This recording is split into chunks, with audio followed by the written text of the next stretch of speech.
Hi everyone, welcome back for another week. This is now week 4, and the topic of this week is globalization. This week we're really starting to change track in the course because we're starting to look at some actual topic areas in sociology. In the previous 3 weeks, we've really been setting up the course and thinking about what sociology actually is. We started with a week introducing sociology. We talked in week 2 about different theories that defined the foundations of sociology. In week 3, we were a little bit critical of those foundations, and we thought about some alternative positions on the history of sociology and some alternative theories from the Global South. But this week, we actually start looking at a major sociological topic, and this is the topic of globalization. If you remember back in week 2, I asked the question of what makes our societies today different from societies in the past. I said that the question of social change is one of the foundational and fundamental questions of sociology. In what ways are our lives different from the lives of those who have gone before us? Sociologists have presented many different answers to that particular question. We've looked at theories previously that focus on things like the emergence of capitalism or the emergence of liberal democracy. Theorists like Max Weber might talk about rationalization. Durkheim might talk about the division of labor and the growth of organic solidarity. All of these changes take place within the spectre of globalization. And I think many theorists would say that globalization is one of the most foundational and most important sources of social change. It's had a tremendous impact on our lives and our societies, and today we're really going to be doing a deep dive into all the different dimensions of globalization. Let's get straight into it. As always, this lecture is going to be divided into 4 parts. In the first part, we're going to be talking simply about what globalization is, right? Simple definitions and such. In part 2, I'll be introducing you to some theories of globalization, some concepts like liquidity and networks, global movements, global risk. We'll be talking about how many contemporary sociologists have understood the process of globalization. In part 3, we'll be looking at inequality and some conflict theories of globalization. Is globalization a good thing or a bad thing? Has it been positive for economic development and human welfare? We'll engage with those debates in part 3. And in part 4, we'll consider some anti-globalization movements. One thing we know is that anti-globalization sentiment is on the rise. Why is that the case? What motivates people to oppose globalization? Again, we'll look at that in part 4. So let's start with part 1, living in a connected world. And again, in this part, we're going to be doing some definitional work and just examining what do we mean when we use this concept of globalization. I think this definition on the slide here, taken from the work of Threadgold, is quite a useful one. And Threadgold says that globalization can be defined as tendencies to a worldwide reach, impact, or connectedness of social phenomena, or to a world-encompassing awareness among social actors. Now, I really like this definition because I think it captures 2 important dimensions of globalization. First, we have this global spread of certain social phenomena. This might be things like communication technologies, it might be things like economic exchange, the spread of cultures, the spread of languages, cuisines, etc. As these phenomena increasingly take place across the globe, or start in one area of the globe and spread across the globe, that is a really key aspect of the globalization process. But there's also this second dimension, which is about how we conceptualize ourselves, our global awareness, if you will. More and more people see themselves today as global citizens, right? They have what's called a cosmopolitan identity. They might be consuming media from around the world. They might be identifying with religions or values that come from a different society than the one they were originally socialized into. And I think it also might involve things like watching news from around the world, being aware of global issues, being interested in these global issues. These are all aspects of globalization, and I think thinking of those 2 dimensions is quite important. Globalization is often described as the shrinking of space. And I think the work of the geographer David Harvey is actually quite helpful here. Globalization shrinks space. It involves the disappearance of spatial barriers and the decreasing relevance of distance. Think about the transition from something like sail ships to something like aeroplanes. Today, almost every corner of the globe is accessible to us within about a day or two, and that shrinks the relevance of space. These vast global distances no longer really matter, especially in an age not just of air travel, but of these instantaneous communication technologies, where we can connect with one another by phone, by Zoom, by internet, almost instantaneously. That's the shrinking of space.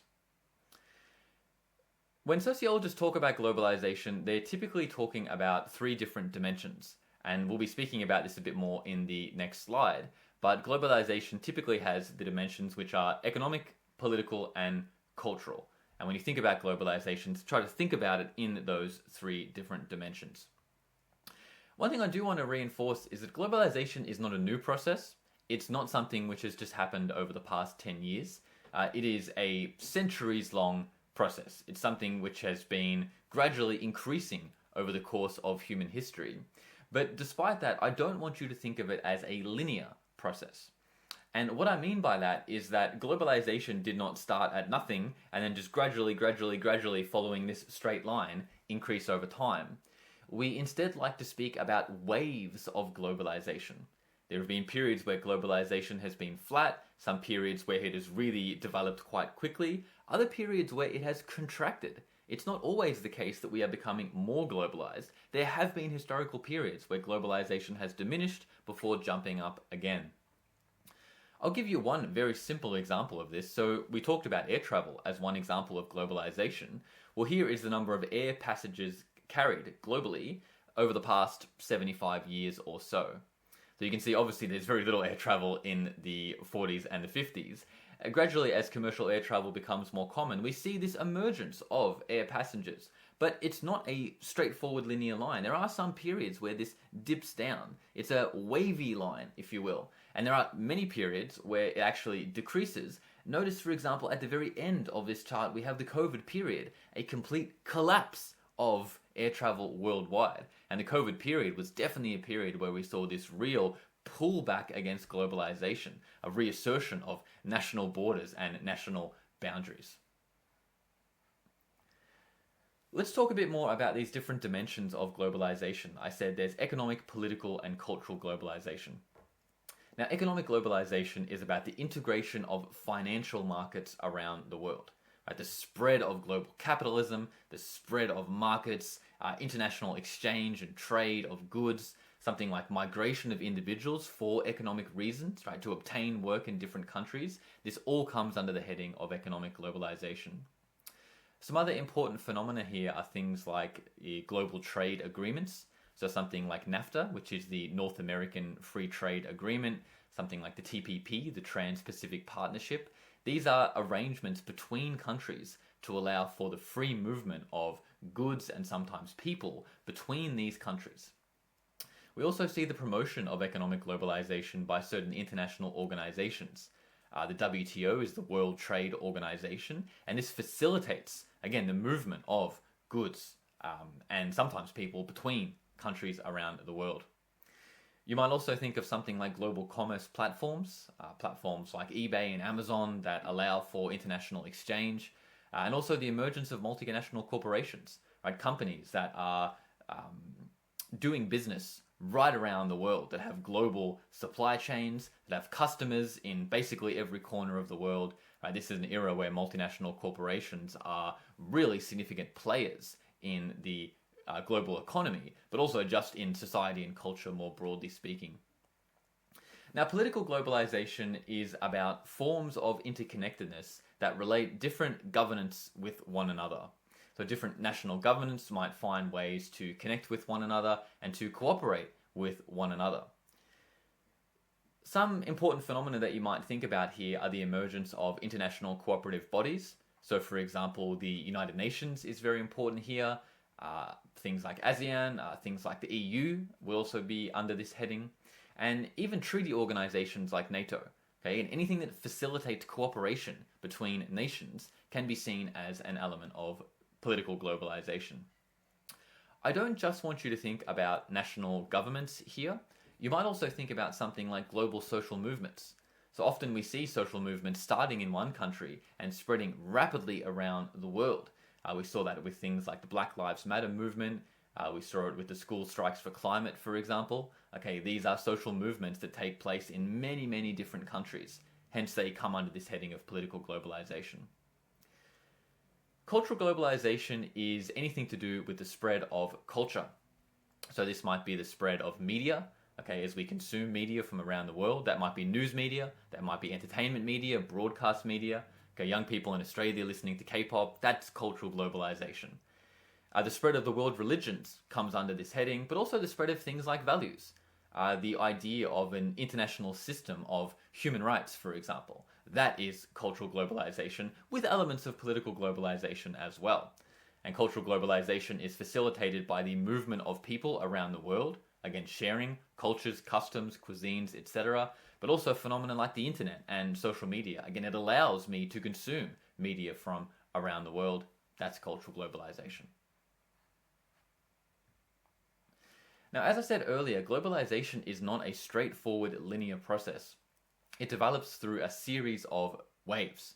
And Threadgold, who I spoke about earlier, who is a really important theorist of globalization, speaks of 6 separate waves of globalization. And let's talk through these 6 features. So first of all, we have the diffusion of the world religions. And this is happening around about the 4th to the 7th century. You have, for example, Christianity becoming the dominant religion of the Roman Empire. And because of the geographic reach of the Roman Empire, Christianity begins to spread worldwide. But also you have religions like Buddhism and Hinduism starting to spread outside of their local context. Islam becomes very important here as well. Islam spreads out of Central Asia. You have phenomena like the Islamic conquest of Spain that starts spreading Islamic ideas into European cultures. The second wave comes with the European colonial conquests, and this is happening around about the 15th century onwards. So in 1492, you have Columbus arriving in the Americas, for example. A little bit later, towards the 17th century, we start to see the global slave trade, right? The forcible movement of people around the world. You see the expansion of the British Empire, the expansion of the Dutch Empire, to a lesser extent the French Empire as well. The third point here has to do with the global influence of intra-European wars, and this kickstarts a new wave of globalization in the 18th century. So you've got things like the wars of Spanish and Austrian succession, the Napoleonic Wars. The Napoleonic Wars spread outside of Europe. They spread into places like Egypt as well. They're not quite global conflicts in the way that, say, World War I and World War II were, but they involved powers that were empires, and they were drawing upon their empires in order to facilitate the conflicts that were undergoing. And so this was a real motor for globalization at the time. The fourth wave came with the height of European imperialism, and the time period we're thinking of here is really the middle of the 19th century, again it's about 1850 or so, all the way up to the start of World War I. It's about a 100-year period here that we would call the height of European imperialism. This is the height of the British Empire. It's the era of capitalism and the emergence of industrial capitalism. We see the opening up of the global market, sometimes through force and violence and conflict. So for example, the British kind of forcibly opened up various drug routes in China. Between 1839 and 1842, we saw the Opium Wars. Right, China tried to restrict the kind of distribution of opium, and this was actually a conflict over this between Britain and China, where Britain forcibly opened up the Chinese market to facilitate the flow of opium. America did something very similar with Japan at the time, so we see the emergence of these world commodity markets. Post-World War I is typically seen as an era where globalization was declining. We see a slight contraction of globalization during this period. So again, we're thinking of the Great Depression in the 20s, for example. But we're also seeing attempts at international cooperation that don't really succeed. So as an example, you have the formation after World War I of the League of Nations. This was an early precursor to the United Nations, but the League of Nations was a failure. It was set up post-World War I, but it eventually collapsed. Countries stopped participating, and therefore we saw this decline in globalization. This was also an era where we saw a lot of national liberation movements. So post-World War I, we saw the breakup of empires. Many kind of national liberation movements fought against the great European empires and established their own national sovereignty against them. Things start to shift back in the direction of globalization really through World War II. And post-World War II is an era of very significant globalization. Here we see institutions like the United Nations being set up. We see, because of the atrocities in World War II, the emergence of things like international criminal courts that can try individuals for war crimes. In the Cold War, we see this competition between the United States and the Soviet Union, and that competition spreads into many nations around the world. We see the invention of the shipping container, which allows for massive amounts of global transport of goods in ways which we really have never seen before. Threadgold says that the last wave of economic globalization, the one that we're still living through in a way, is a period of economic liberalization that occurred from about 1980 afterwards. And here we see the formation of some of these trade bodies I talked about earlier, like the WTO, the World Trade Organization, or the IMF, the International Monetary Fund. We see the signing of trade agreements like NAFTA, the North American Free Trade Agreement. We see the birth of global currency markets, and of course the emergence of the internet, probably one of the most significant technologies when it comes to facilitating globalization, both economic, political, and cultural.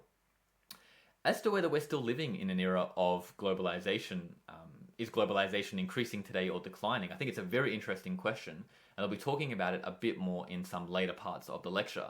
Some theorists have said that this sixth wave of globalization has now reached the peak, and we're now starting to see a bit of a pushback against globalization. Will it go back up? Hard to know, but again, we'll talk about this a bit more in later parts of the lecture. Here are some key dates for you to think about. So again, I talked about the kind of early birth of world religions and the spread of world religions. In the first century, for example, you see the expansion of Buddhism in Asia, the foundation of the Silk Road, a very important trade route. Around about the 7th century, we started to see the expansion of Islam. Right, I won't go through all these points, but you can see some of the key ones here. I talked about Columbus kind of entering the Americas, the expansion of the slave trade, the French and American revolutions. Right? You should always remember that the French Revolution was really almost directly inspired by the American Revolution. So here we have political change in one country that is then influencing political change in another. That could be seen as a form of political globalization as well. You can see the dates of some major global conflicts here. So 1914 was the start of World War I. 1939 was the start of World War II. 1989 we saw the end of the Cold War with the fall of the Berlin Wall and the real spread of global capitalism around the world at that point, with kind of collapse of any real legitimate alternatives to capitalism on the global stage. Now, when it comes to globalization, I think there are some key questions that we can ask ourselves. You can probably see from these lectures that I'm really interested in questions. And I think questions are our source of curiosity. They're where we start as researchers. When we're doing sociology, we always start with a question. And we try to develop data, we try to look for theories that can help us answer those questions. And I think here are some of the questions we're going to be talking about with regard to globalization. So with economic globalization, you might think about what impact has intensified global economic competition, but also intensified economic cooperation had on our economies? What effects has it had on companies, on workers, and on states? Has it increased global inequality? Has it reduced global poverty? These are the questions we'll look at. In regard to political globalization, you might think about state power. How is the role of the nation state, right, a country like Australia? How is that changing? Have states lost their sovereignty as increasingly these big international bodies like the UN or the EU or forms of Asia-Pacific cooperation, how have they changed the way that states think about themselves? Have they lost some of their ability to kind of govern and control their borders and boundaries? And of course, economic globalization matters here as well. As these big multinational companies come into countries, what ability do states have to actually regulate those companies and prevent maybe their pernicious impacts upon society and the economy? With regard to cultural globalization, here there are many different perspectives and views on whether this is a positive or a negative thing. Some people talk very positively about the spread of diversity around the world. Again, the spread of religions and cultures and cuisines. Some people worry about a growing cultural uniformity. Right? There have been many critiques of, say, Americanization. As American culture has become extremely dominant worldwide, many local cultures have lost their individuality and distinctiveness. Many, for example, Australian slang words not really known by the younger generation. Often younger generations will use American words rather than kind of more old-fashioned Australian terms for things. Some people see that in very negative terms, for example. The other thing I think is important to talk about with all these aspects of globalization is the ecological dimension. And with globalization has come new global risk. I'll be talking about that in the second part.